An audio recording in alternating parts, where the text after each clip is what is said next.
but we'll start with Hong Kong because more pro-democracy demonstrators are on the streets there tonight, this time focused on a park in the city centre. Here are some of the sounds from the last hour or so.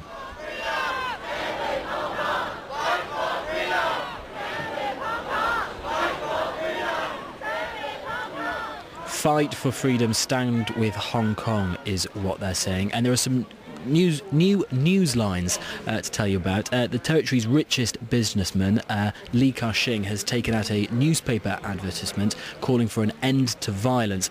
Also, the chief executive of the airline Cathay Pacific has resigned after China ordered the management to suspend staff who took part in protests. Well, around our table here in the newsroom, I've got Howard Zhang, who's the editor of BBC Chinese, also Kerry Allen, China media analyst from BBC Monitoring It here. Hello both, thank you for popping down. Howard, if I could start with you, where do you think at the end of this week we are with the situation in Hong Kong? Lots of speculations, lots of rumours, and lots of anticipation. Some people are even calling Sunday the potential D-Day in Hong Kong. And what do they mean by that?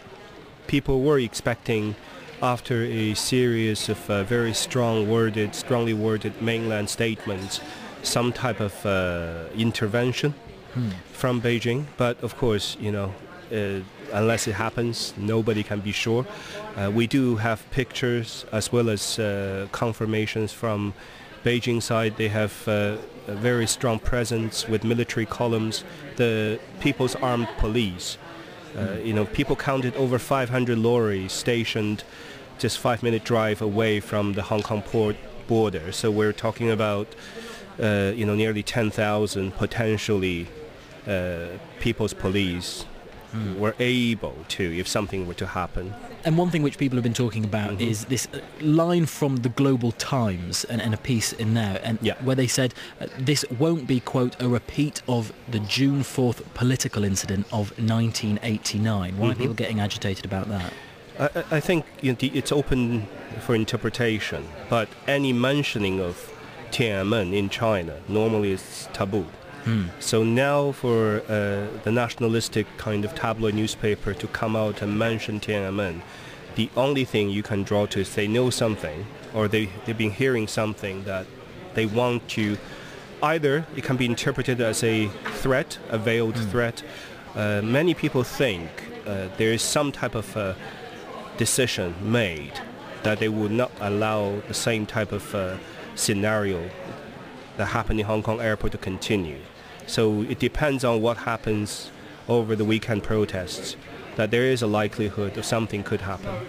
And Kerry, one of the strands of this story which people are talking about online is what's been happening at Cathay Pacific and various leaders from there leaving. Yeah, so the chief executive, Rupert Hogg, has, the board of directors at Cathay Pacific accepted his resignation today. Also, another very senior figure, Paul Liu, who is the customer and business president at the company. So there's a lot of attention of this on mainland China. So last week, Cathay Pacific came under fire because originally it put out a message to its staff saying that if they wanted to participate in the protests, they could. Then did a U-turn, and this message came from up high as well, and said that staff could be fired if they were participating in the protests. So basically almost kowtowing to Beijing and saying you don't want to get involved.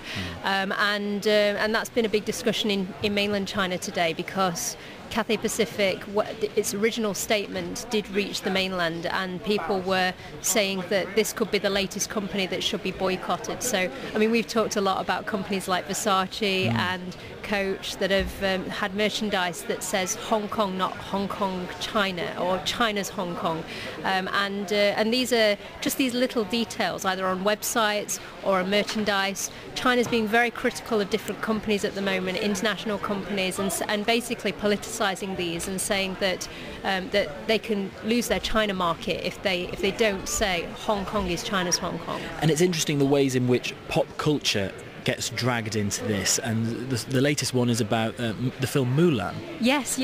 So we were here yesterday talking about how there was this campaign online to say I support the Hong Kong police, and all these celebrities were saying I support the Hong Kong police too. And one of these was Liu Yifei, who's the actress who's going to appear in the upcoming Disney film Mulan.